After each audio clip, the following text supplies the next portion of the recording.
দেখো এই যে মশলাটা কষে এসেছে, এবার আমি চিনিটা দিয়ে দিয়েছি।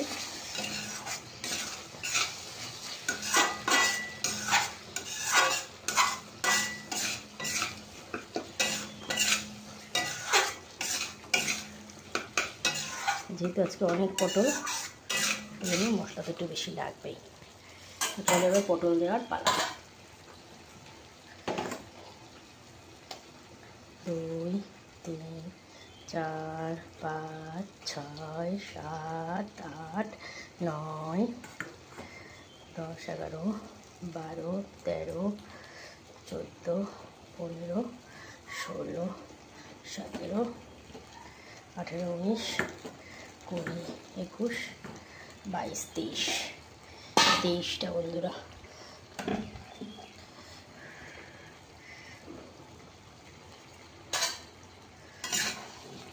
এই যে হাত ধরে ভারী কড়াইটা, এতগুলো এইভাবে ধরে ধরে নাড়ানো যায় না, এটাতেই হয়ে যায় সমস্যা।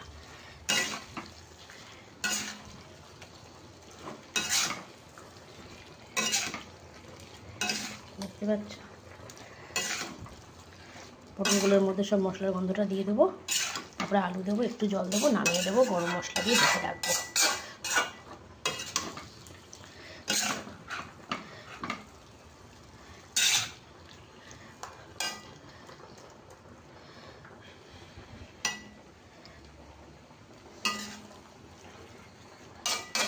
দেখো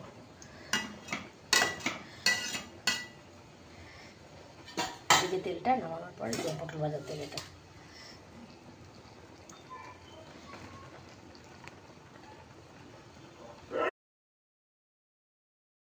দেখো বন্ধুরা, মশলাটার কি সুন্দর কালার এসেছে।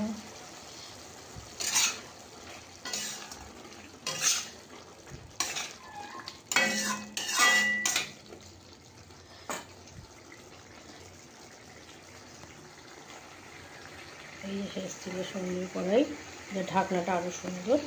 আর এই যে ভেটকি মাছের জল ফুটছে, জলটা একটু ফুটে গেলে 1:45 বাজে আলু দিয়ে দেবো। আলু তো ভাজা গেছে, সফট আলু, একটু হলেই ভেঙে যাবে নরম তুলতুলে। এই যে পটল,